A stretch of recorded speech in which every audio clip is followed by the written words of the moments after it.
Corona महामारी से निपटने के लिए बनाए गए पीएम केयर फंड से अस्पतालों के लिए वेंटिलेटर्स का ऑर्डर्स दिया गया था।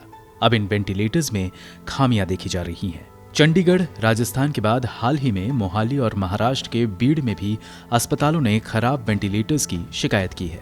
महामारी के प्रकोप के बीच मोहाली के 2 निजी अस्पतालों ने दावा किया कि उन्हें पीएम केयर फंड के तहत 20 वेंटिलेटर्स मिले थे, लेकिन इन मशीनों में खामियां हैं। अस्पतालों की ओर से जिला प्रशासन को इनकी मरम्मत के लिए चिट्ठी भी लिखी गई है। रिपोर्ट्स के मुताबिक मोहाली के आईवी अस्पताल और ग्रेशियन सुपर स्पेशलिटी अस्पताल ने डीजी गिरीश दयालन को पत्र लिखकर बताया कि उन्हें पिछले साल 20 वेंटिलेटर्स मिले थे, लेकिन ये काम नहीं कर रहे हैं। इनमें से एक अस्पताल की शिकायत है कि उन्हें 10 वेंटिलेटर्स मिले थे, जबकि इनमें से सिर्फ एक ही काम कर रहा है। यहाँ तक कि इस वेंटिलेटर को इस्तेमाल करने पर सैचुरेशन लेवल तुरंत गिर जाता है।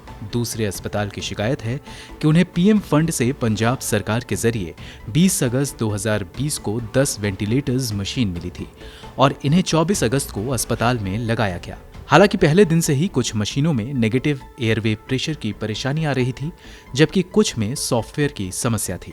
इसको लेकर सोशल मीडिया पर भी लोग सवाल उठा रहे हैं। एक प्रतिष्ठित पत्रकार ने दावा किया कि बीड़ के अंबाजुगाई में मेडिकल कॉलेज में 25 वेंटिलेटर्स दिए गए, लेकिन इनमें से कोई एक भी काम नहीं कर रहा था। जिसके बाद मुंबई से 2 टेक्नीशियन अंबाजुगाई पहुंचे और इनमें से 11 को ठीक किया गया और बाकी 14 मशीनें अभी भी काम नहीं कर रही हैं। इससे पहले राजस्थान, पुणे और चंडीगढ़ से भी इस तरह की शिकायत आ चुकी है। पुणे के अगरकार नगर में स्थित सासून अस्पताल का कहना था कि पीएम केयर फंड के तहत उसे दिए गए कई वेंटिलेटर्स काम नहीं कर रहे हैं।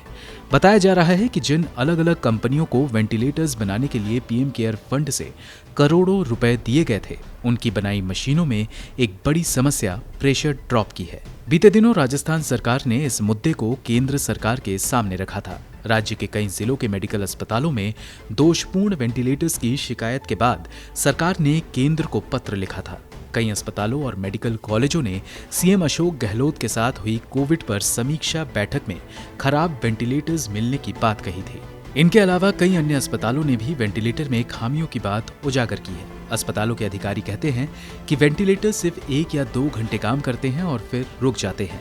पिछले साल अगस्त 2020 में एक आरटीआई के जवाब में स्वास्थ्य मंत्रालय ने बताया कि आंध्र प्रदेश की कंपनी एएमटीजेड को पीएम केयर फंड से 13,500 वेंटिलेटर के लिए 500 करोड़ रुपए दिए गए थे। इसी तरह गुजरात की एक निजी कंपनी सीएनसी को 5,000 वेंटिलेटर के ऑर्डर दिए गए थे और कंपनी को इसके लिए 121 करोड़ रुपए का भुगतान किया गया था। स्वास्थ्य मंत्रालय ने यह भी बताया कि दोनों ही कंपनियों की मशीनें क्लिनिकल ट्रायल में फेल हो गई।